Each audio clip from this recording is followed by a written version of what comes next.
Salam Guru Penggerak. Perkenalkan, saya Frederikus Ndondo, calon Guru Penggerak Angkatan 9 dari SMA Negeri 1 Rahmat Utara, Kabupaten Indramayu. Pada kesempatan ini, saya akan menyampaikan koneksi antar materi, yakni kesimpulan dan refleksi terhadap modul 1.1 tentang pemikiran Ki Hajar Dewantara. Semoga bermanfaat. Profil singkat Ki Hajar Dewantara. Ki Hajar Dewantara adalah seorang pendidik dan pemikir Indonesia yang berperan penting dalam memajukan dunia pendidikan di Indonesia.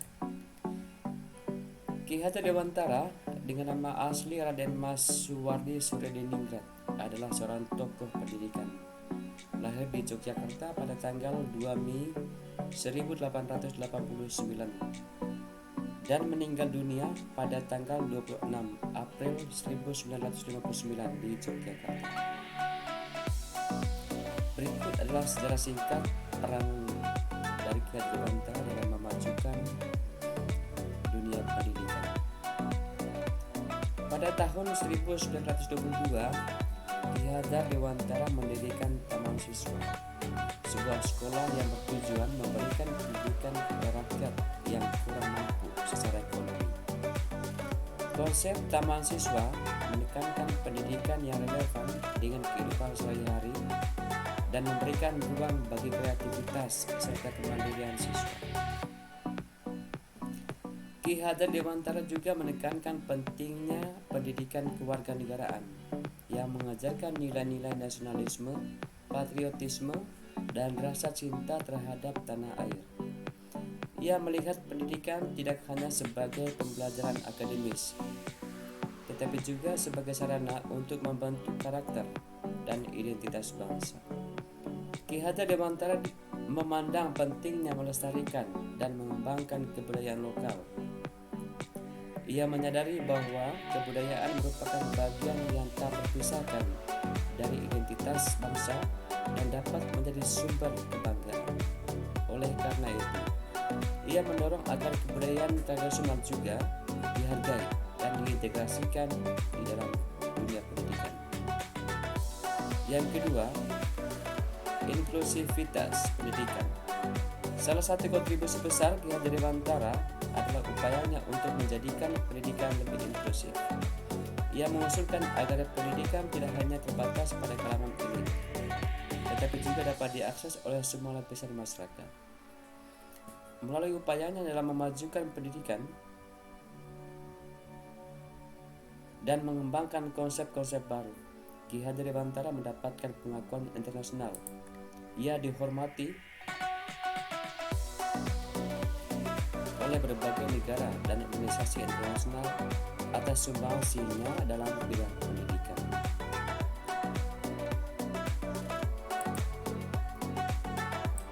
Pandangan Ki Hajar Dewantara terhadap pendidikan.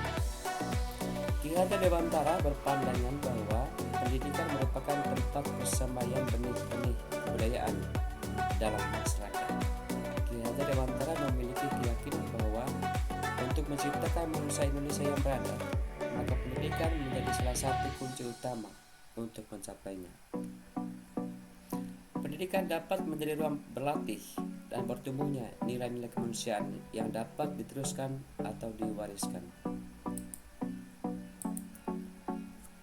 Pandangan pendidikan Ki Hajar Dewantara memiliki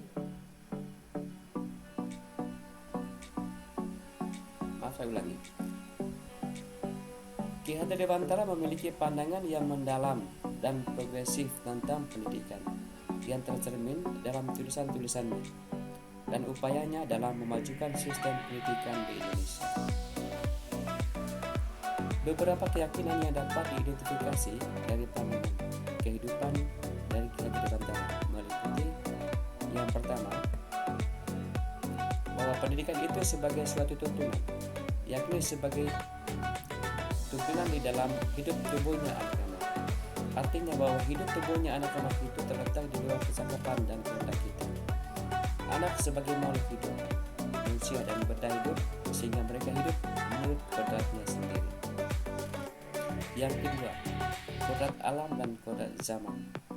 Menurut Ki Hajar Dewantara, setiap individu memiliki potensi unik yang harus dikembangkan sesuai dengan kodrat alamnya. Kodrat alam ini mengacu pada sifat, bakat, minat, dan kemampuan alami yang dimiliki oleh setiap anak sejak lahir. Kodrat alam anak harus dilatih untuk dapat menghadapi perubahan dalam kehidupan sesuai dengan tuntutan zaman. Pendidikan harus membantu individu agar dapat beradaptasi dengan perubahan-perubahan dalam masyarakat dan dunia. Yang ketiga adalah petani. Ki Hajar Dewantara mengibaratkan seorang pendidik itu seperti seorang petani yang menyemaikan benih di tanah. Seorang pendidik harus memberikan ilmu pengetahuan dan nilai-nilai serta keterampilan kepada siswa. Benih-benih itu merupakan pengetahuan dan keterampilan yang akan tumbuh dan berkembang dalam pikiran dan kepribadian siswa.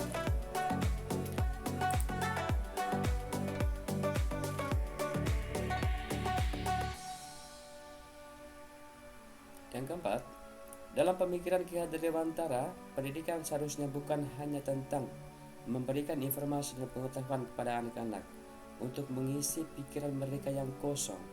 Sebaliknya, pendidikan seharusnya bertujuan untuk merangsang dan mengembangkan potensi alam pikiran yang sudah ada dalam diri anak-anak.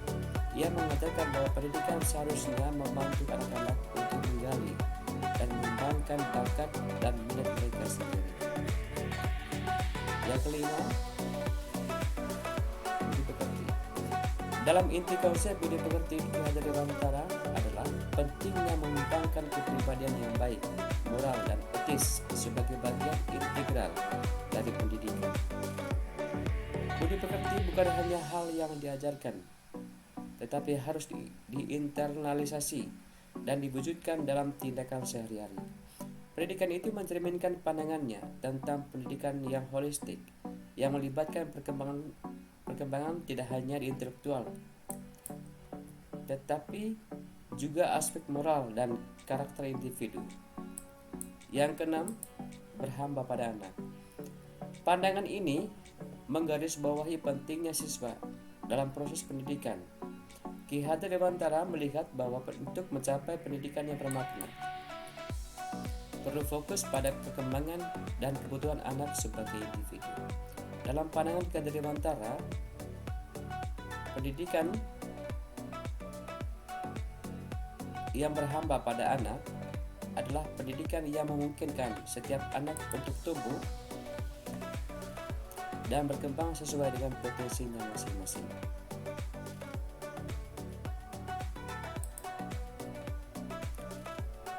Kesimpulan.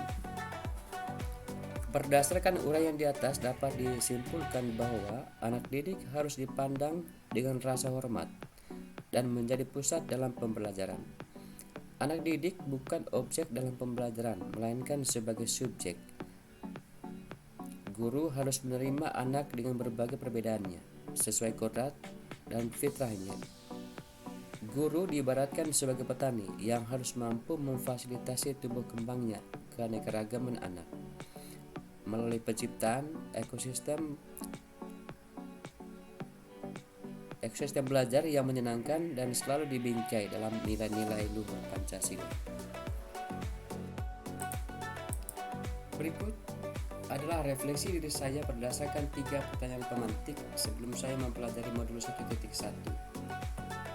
Yang pertama, apa yang saya percaya tentang murid dan pembelajaran yang di kelas sebelum saya mempelajari modul 1.1? Pertama, saya percaya bahwa siswa datang ke sekolah untuk mendapatkan pengetahuan dan pengalaman dari gurunya. Yang kedua, saya yakin bahwa siswa memiliki potensinya dalam belajar dan tugas guru hanya akan menambahkan ala kadarnya sesuai dengan kebutuhan. Yang ketiga, dalam pembelajaran yang saya lakukan di kelas, saya lebih sering menggunakan metode yang menurut saya mudah saya lakukan, dan itu yang saya anggap dapat memenuhi kebutuhan ilmu pengetahuannya. Tetapi saya tidak pernah memperhatikan dan ingin mengetahui keinginan siswa, pembelajaran seperti apa yang mereka inginkan. Keempat, Saya percaya bahwa siswa yang nakal di sekolah atau di kelas karena memang wataknya terbawa dari lingkungan atau keluarganya. Padahal, siswa yang nakal membutuhkan perhatian khusus dari saya, dan mungkin kenakalannya disebabkan oleh cara saya mengajar atau metode yang saya gunakan. Kelima, siswa sering saya berikan hukuman apabila tidak mengikuti peraturan atau kemauan saya, misalnya karena siswa tidak mengerjakan tugas yang saya berikan atau tidak mencatat. Keenam, saya sangat menginginkan siswa harus tertib, duduk yang rapi, diam, dengan pandangan berpusat kepada guru, dengan maksud agar apa yang diajarkan dapat dimengerti dan tidak mengulang-ulang materi. Yang ketujuh, di dalam kelas saya menuntut siswa agar hasil belajarnya baik atau paling tidak di atas KKM.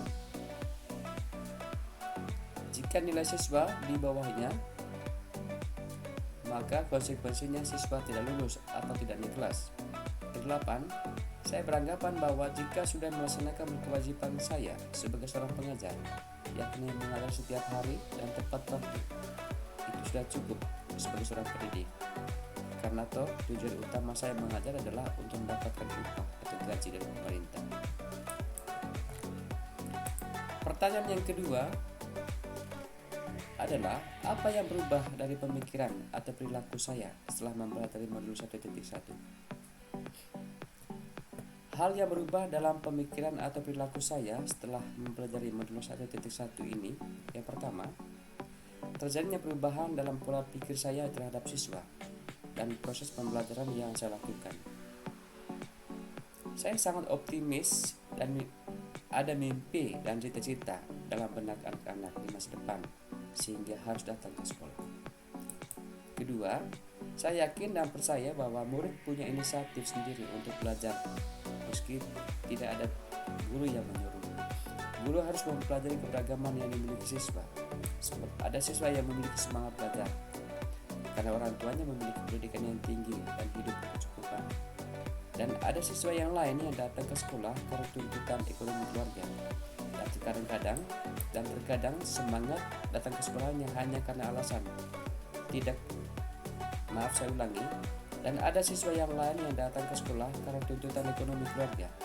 Dan terkadang kurang semangat datang ke sekolah hanya karena alasan tidak dibekali uang jajan oleh orang tuanya.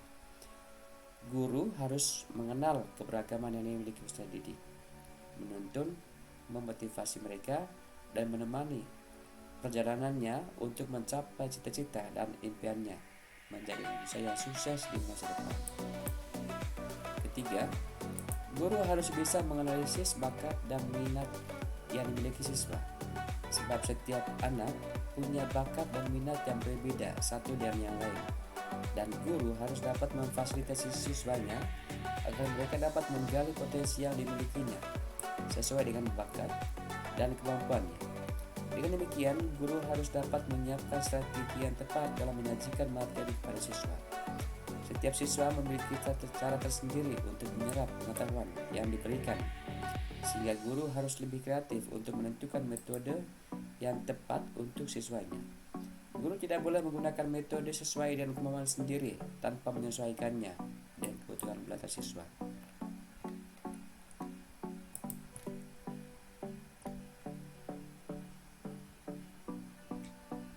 Yang keempat, guru harus menjadi penengah atau menjadi motivator dalam belajar siswa.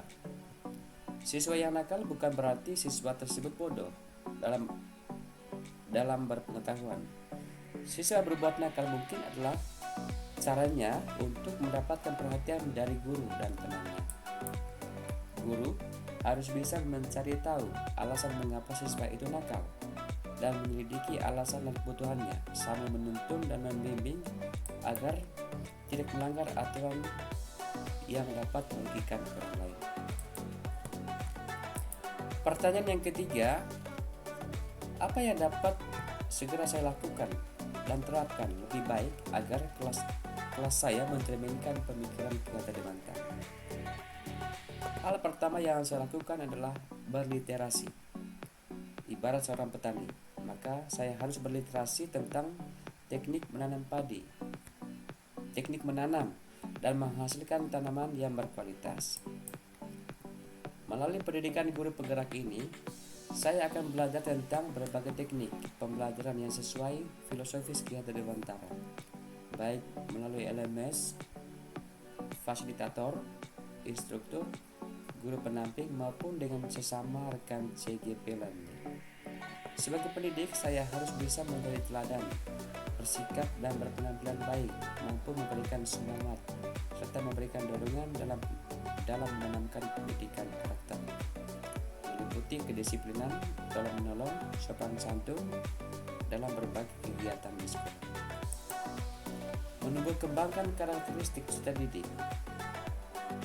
Saya ulangi, menumbuh kembangkan karakter peserta didik dengan pembiasaan mengawali aktivitas pembelajaran dengan berdoa, saling menghargai pendapat dalam berdiskusi dan bertukar pikiran, memberikan pujian atas keberhasilan peserta didik, menyampaikan permohonan maaf jika melakukan kesalahan, baik yang dilakukan secara sengaja maupun tidak. Dan yang terakhir, membudayakan budaya lokal untuk mentransformasikan pendidikan karakter peserta didik. Sekian dan terima kasih, semoga bermanfaat.